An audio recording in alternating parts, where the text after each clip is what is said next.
নিজের দল অর্থাৎ নোয়াখালী এক্সপ্রেসের জন্য অপেক্ষায় জিয়াউল হক পলাশ।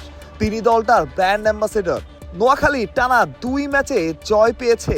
জয়ী দলটাকে বরণ করে নিলেন তাদের অ্যাম্বাসেডর, বুকে চড়িয়ে নিয়ে ক্রিকেটারদের। টিম হোটেলে উৎসবের আমেজ হবেই বা না কেন। একটা দল হারের হেক্সা পূরণ করেছিল, তারপর পরপর 2 ম্যাচে 2 জয়। টিকে আছে সেমির আশা এখনো।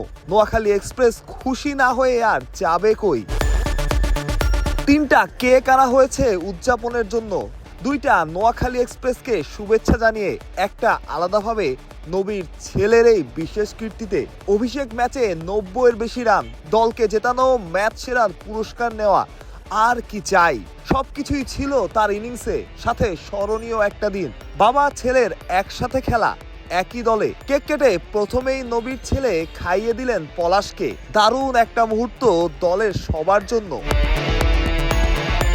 যেমনটা শুনছিলেন, পুরো দলের মধ্যে উৎসবের আমেজ। যে দলটার দিকে তাকানো যাচ্ছিল না, সেই দলটাই 2 ম্যাচে জিতেছে। ঢাকা ছাড়াও শক্তিশালী রংপুরকে হারিয়েছে। 4টিখানি কথা কিন্তু না। নোয়াখালীর সেমির আশা এখনো টিকে আছে, যদিও আছে অনেক হিসেব নিকেশ।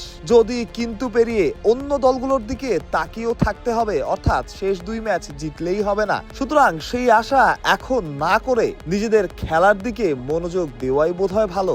যেমনটা শুনছিলেন, মনে রাখার মতো একটা জয়, উদযাপনটাও মনে রাখার মতো। এমন ম্যাচ জয়ে সচরাচর যেমন উদযাপন হয় না, ঠিক তেমনই নোয়াখালী তো স্পেশাল। ভক্তদের জন্য দারুণ একটা দিন। প্রথমবার বিপিএলে অংশ নিলেও নোয়াখালীর ভক্ত তো একদমই কম না। বাহুস প্রত্যয়, বিডি ক্রিক টাইম।